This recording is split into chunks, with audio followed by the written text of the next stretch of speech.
It's the final segment of the show. Journalists Hangout on Sunday. Welcome to the Pundits Corner, a segment on Journalist Hangouts where we analyze the shape that the 2023 general elections of battle will take. Today, we are beaming our searchlight on Akwa Ibom, Kebbi, and Kogi States. Jide, let's start from the South States, Akwa Ibom. Yeah, the South state of Akwa Ibom has always voted the PDP. Remember? From time. Yes, since 1999. It has never failed to vote the PDP. Obong Victor Atta. Yeah. To Fabio, then to Udom Emmanuel. You know? And to show you the resilient spirit of the PDP in the state, even when Fabio left the family and contested, they still rallied around. You know, they refused to vote for him. He was defeated. He won only one local government in the entire senatorial zone. He won his Sianudim. You can see that result. Yes. Between Udom Emmanuel and Isima Ikere. Yes, and all these guys, Isima Ikere and Udom Emmanuel used to be in the same party. Yes. Because Isima Ikere was a member of the Fabio cabinet back then. He was one of the stars of that cabinet. You know, himself and the current Minister of Niger Delta. Yes. You know, they were very prominent in that administration. Now, the National Assembly election, naturally, the PDP will do quite well in that state. The PDP is expected to dominate the National Assembly election.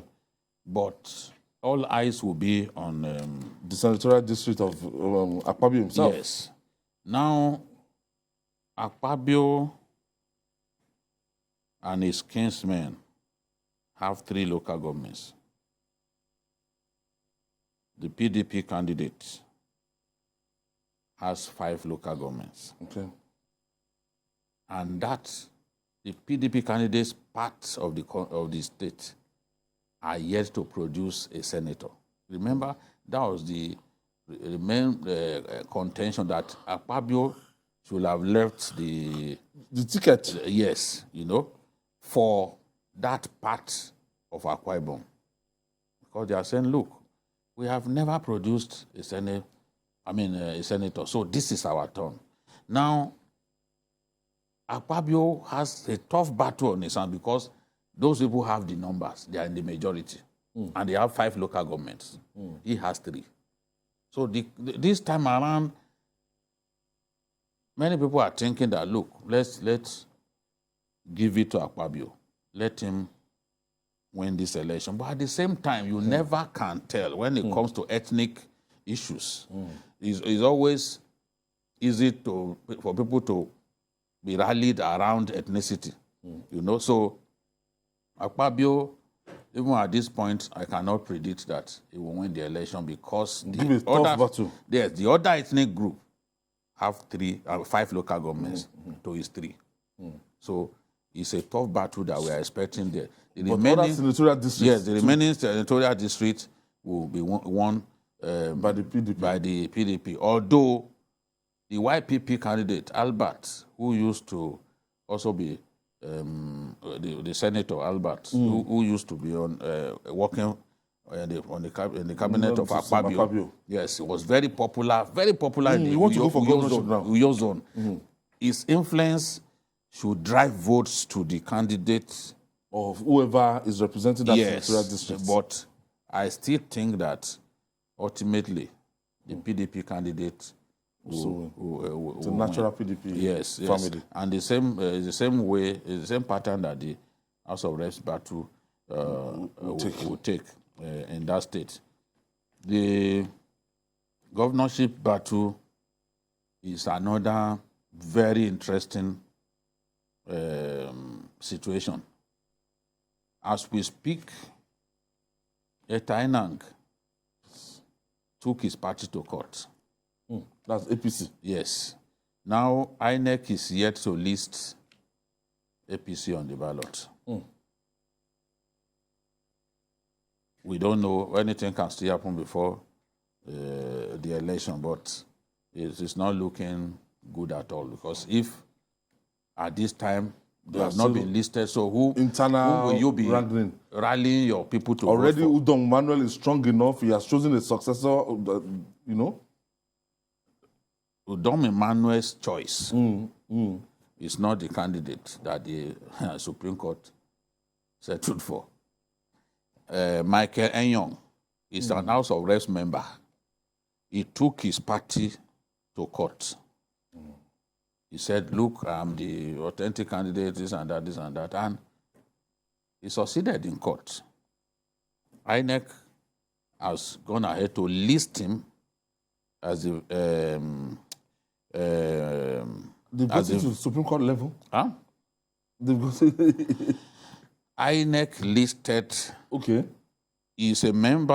INEC listed someone different from the candidate of the governor. Yes. As the... authentic candidate. As the authentic candidate of the party. So now, how do we get the governor to support a person that he did not want? Because it was this Pastor Umar. Yes, Umar Error. Yes, the fair man. Yes, that's the person that the governor wanted. So neither the governor's candidate nor the party's candidate now is popular. I mean, is on the ballot. You get the point that I'm making. So between now... On the ballot now, on the as far as we are concerned, speaking right now, it is not the governor's candidate that won in court. So the governor is already unhappy about that. Then the people, the person the people wanted, the overwhelming majority of the party, is not the person on the ballot. This person came, as far as they are concerned, from nowhere, went to court and got judgment. This is a situation whereby the governor might even be forced to support another person from another party, because when you don't have your own. So now you can see why the governorship race is tricky, interesting. If ordinarily, if they've not listed, yes, APC, INEC has not listed a candidate. They are still waiting. In the case of PDP, it was neither the people's choice nor the governor's candidate. So the people are angry that the governor, in imposing his choice on the party, has put them in a situation that they don't like. Because this person now is not who the party wanted. And the white people man was telling me, what's his name? The Senator Albert. He's contesting, he wants to be the governor. Yes. So this might just be a leeway if he not take it.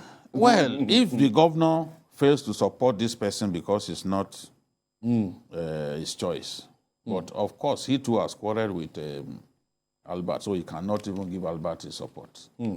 It's a very interesting scenario. It's the battle between the rock and the hard place. So the governor has to decide what he wants to do now. Maybe ultimately he will have to support the choice of the party, which is, the person who won in court, the House of Reps, who got judgment at the Apex Court, Michael Enyong, you know.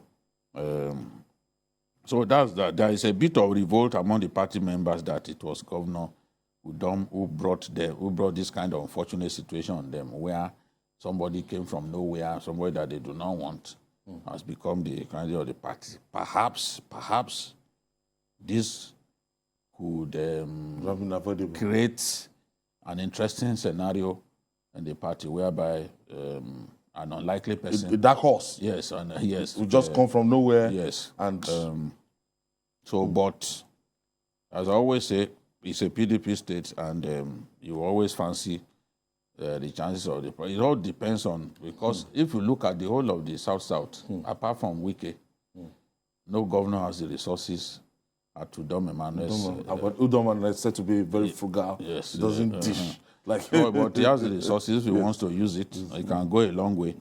So if he now chooses to fully support this guy who has emerged against the run of play, then PDP might clinch it. Then for the presidential election, the PDP has an edge.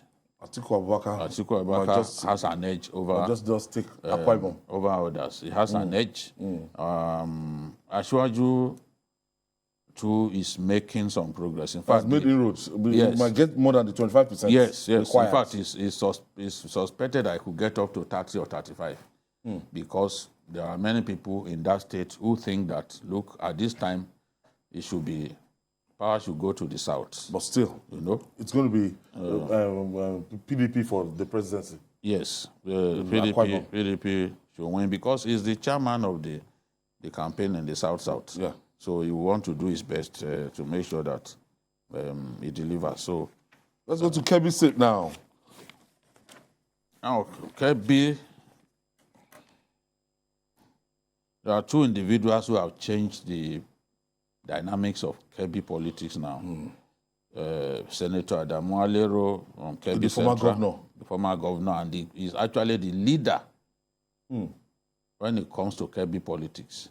All of the other people, he's the most popular politician in Kebbi State, and a lot of the other politicians rose off his own efforts, to become who they are. He and Senator Abdullah Argungu, the former majority leader of the Senate, they left the party, and joined the PDP. That has made the PDP very strong in Kebbi State, and the tide appears to have shifted, to the PDP. The PDP clearly has an edge now in Kebbi State. The House of Assembly, it is expected that they will dominate because those two individuals, especially Adamu Alero, are very popular, very, very popular in the state. Then the House of Reps, the same pattern. We expect them to dominate. And the Senate, the best that can happen is 2-1. That is, those two individuals are going back to the Senate. And Senator Yahya Abdullah Argungu is expected to win from Kebbi Central. Adamu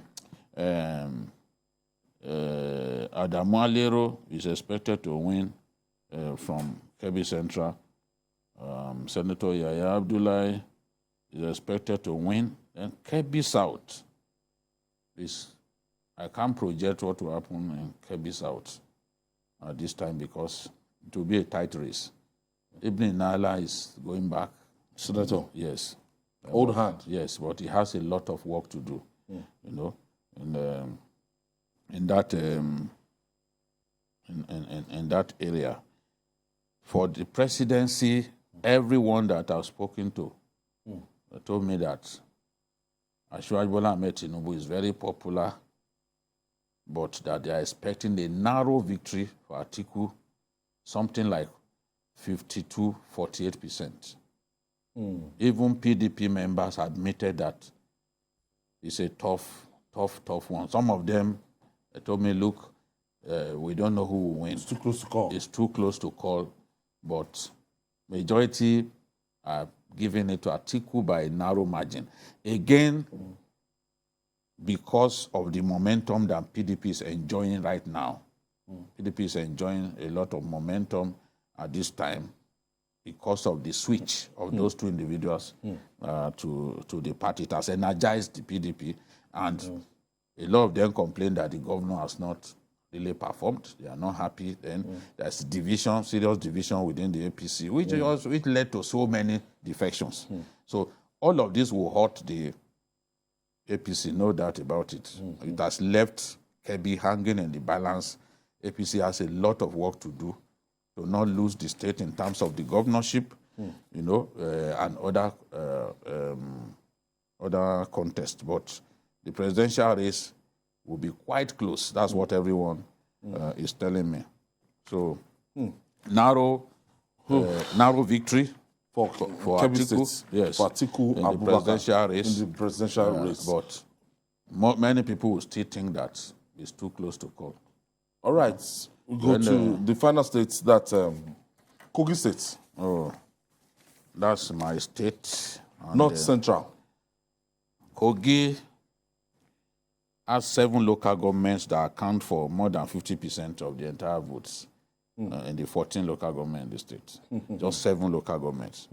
Those 7 local governments are Dekina, 187,000 registered voters. Ankpa, 180,000 registered voters. Lokoja, 157,000 registered voters. Okene, 152,000 registered voters. Adavi, 114 registered voters. And Olamaboro, 106,000 registered voters. Ofu, 102,000 registered voters.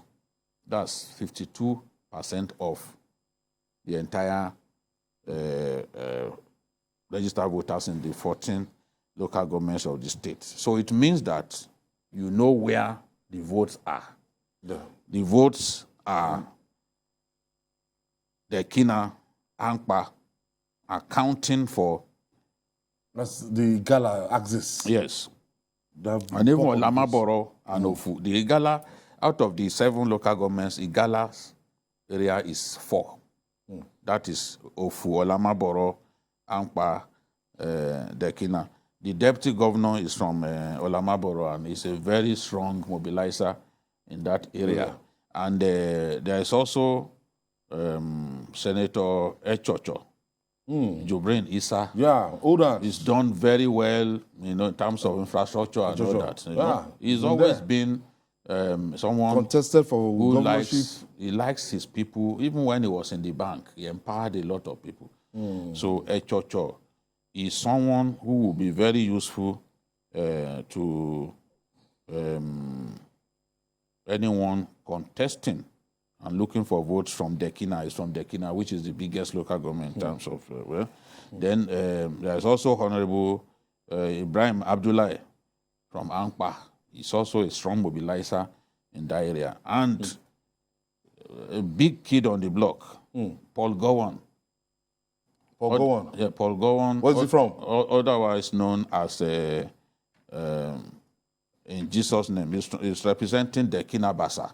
He's also from Dekina. A very good mobilizer. His nickname is In Jesus' Name. He's very popular, and honestly, Kogi won all the House of Assembly seats in the last election. As in APC? APC won all the House of Assembly seats. In the National Assembly elections, there are some really tough battles ahead. Senate for Kogi West, that is Smart Adeyemi's position. There are 2 big gladiators that are contesting from that area, both in the APC and the PDP. Yes. The 2 of them are very strong. The guy that won Dino Malaye in the primaries. Yes, I defeated him after 2 that House of Rep, after 2 contests. TJ. That's TJ. It's a big factor to look TJ is strong, but they will face Sunday Karime, who also comes from, has a rich political background. Sunday Karime will have the support of the governor, because that's the person that the governor wants. The party. Yes. Okay. And it's going to be tough. In the Central, the immediate past commissioner for works is the choice of the governor. He will be contesting against our friend, the woman. What's her name? Beautiful woman. Yes, that's the PDP candidate. Yes. Her entry into that race has already energized the race, and the governor knows that they have to work hard. She's a mobilizer anytime. No?